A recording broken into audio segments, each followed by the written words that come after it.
Pernah dilakukan penelitian di Inggris.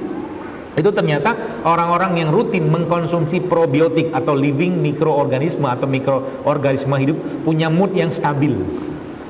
Gitu. Ya. Makanya kan kita tahu salah satu minuman penghuni surga itu kan adalah minuman fermentasi.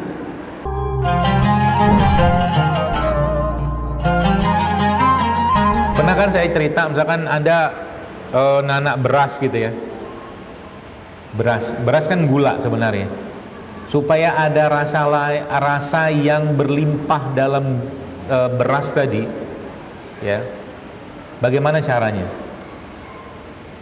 Cemplungin apa? Masukin bawang merah, bawang putih, lada hitam kayak nasi liwet, tapi nggak pakai santan, ya. Atau dikasih minyak dalam itunya, itu seperti pembahasan kita kemarin kan tentang cuka seperti itu, ya. Jadi supaya berasnya penuh dengan rasa. Jadi kalau hidup tuh banyak rasanya, enak. Termasuk kehidupan kita tuh kalau datar-datar aja nggak seru. Makanya Allah kasih ujian kan. Seperti itulah, ya. Lalu ada juga sekalian makanan-makanan yang memang khusus ya, memberi efek memperbaiki mood ya. Yang pertama itu namanya kan sudah kenal ya, mungkin prebiotik ya. Prebiotik itu makanannya mereka. Apa saja prebiotik? Macam-macam ya, bawang-bawangan itu termasuk prebiotik. Ya, kurma itu termasuk prebiotik. Ada beberapa jenis itunya makan, karena serat itu sebenarnya nggak bisa dicerna oleh pencernaan kita, nggak bisa. Yang bisa mencernanya kemudian memecah menjadi molekul ya, gula apa segala macam, itu bakteri itu. Ya, artinya sekarang ya, kalau kita mau memperbaiki mood kita, mau menjaga si raja ini tetap dalam kondisi damai, bahagia, sejahtera dia, dan tidak susah hati dia, maka kasih makanannya dia. Makanan itu berupa rasa, itu yang pertama. Yang kedua apa?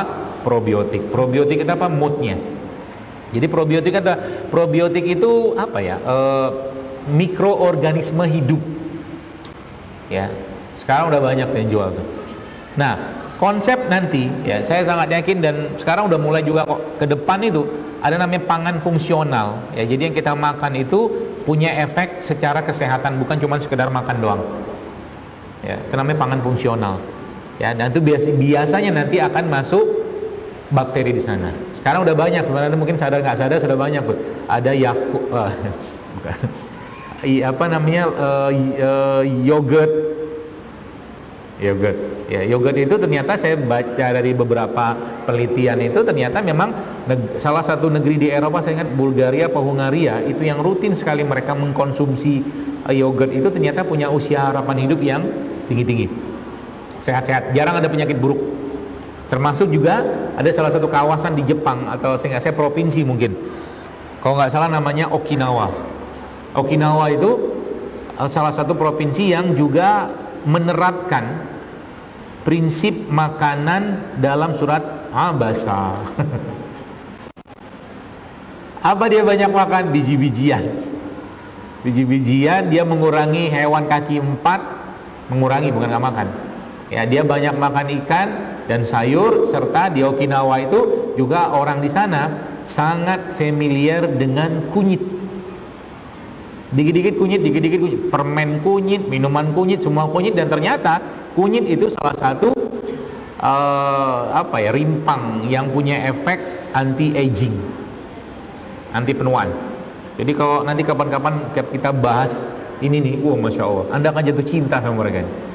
Saya udah ngelihat banyak sekali orang yang ngandalin rimpang gini doang, itu Masya Allah.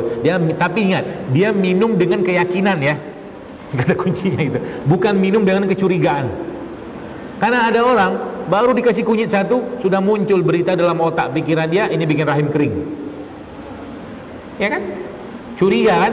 Boro-boro dapat manfaat, dapat keburukan nanti, ya. Maka minumlah atau konsumsilah dengan baik sangka, ya. Rempah rimpang itu, Masya Allah, Ya, minum tuh tiap hari. Bapak-bapaknya misalkan di rumah Anda dia biasanya minumnya kopi, Anda cemplungin jahe ke kopinya. Wah, masya Allah tuh bagus banget. Ini saja jahe tipis gitu ya. Jahe diiris tipis, masukin situ, itu efeknya bagus banget. Dan jangan kasih gula. Biarkan dia merasakan kepahitan hidup dari kopi itu. Kan kopi itu pahit, tapi bagus. Kopi itu menahan selera makan. Itu ya, jadi kalau lagi nggak pengen makan, kalau lambung Anda kuat dengan kopi, minum kopi aja. Kalau nggak kopi apa? Tapi kopi bubuk asli ya, bukan kopi jagung ya, sasetan itu. Atau teh hijau, kayu manis itu juga bisa. Itu probiotik ya, ini probiotik. Jadi prebiotik atau probiotik itu ditambah dengan rasa tadi. Ya, kadang-kadang kalau saya pengen lagi makan buah itu kan saya campurin garam, saya campurin lada hitam, kadang-kadang saya teteskan atau saya ambil 1 sendok teh probiotik, saya campurin ke situ. Jos, efeknya luar biasa. Makanya happy terus, bahagia terus. Ini pagi sini saya sudah minum si bakteri itu. Kadang sih sudah minum bakteri. Kenapa? Ya mereka, masya Allah ya, kerjanya itu memang membahagiakan. Jadi ide muncul terus gitu kan. Dan itu ternyata ada penelitiannya, pernah dilakukan penelitian di Inggris. Itu ternyata orang-orang yang rutin mengkonsumsi probiotik atau living mikroorganisme atau mikroorganisme hidup punya mood yang stabil. Gitu. Ya. Makanya kan kita tahu salah satu minuman penghuni surga itu kan adalah minuman fermentasi.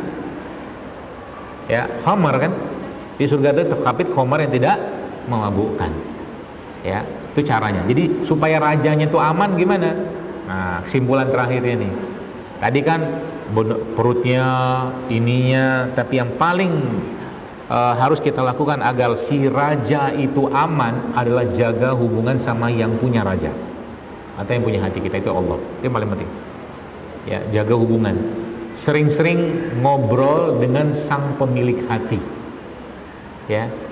Sang pemilik hati yaitu Allah. Ngobrol dalam bentuk apa? Doa, ya, zikir kita, tilawah kita, itu yang paling penting sebenarnya. Sehingga nanti apa? Anda suatu hari kelak ketika sudah stabil hatinya, raja sudah tenang, dia makanan pun tak tertarik, dia lebih senang berpuasa. Percayalah, raja itu kalau sudah benar-benar sebagai sosok raja yang benar, makan pun tak mau sering-sering, lebih senang puasa dia. Kenapa puasa? Karena puasa itu menenangkannya, menguatkan ininya, menguatkan pencernaannya. Itulah raja yang benar. Kalaulah dia mau makan, dia pilih-pilih makan. Ya, nggak sembarangan makan. Sebagai bentuk apa? Sebagai bentuk menjaga imannya. Emang ada urusan sama iman? Ada. Ya, makanan yang buruk, berlebihan segala macam itu ujung-ujungnya nanti perginya ke iman juga. Ya. Sayang, artinya kita sudah diberikan kesempatan, ada peluang oleh Allah, nggak memanfaatkan, sayang. Ya, seperti itu.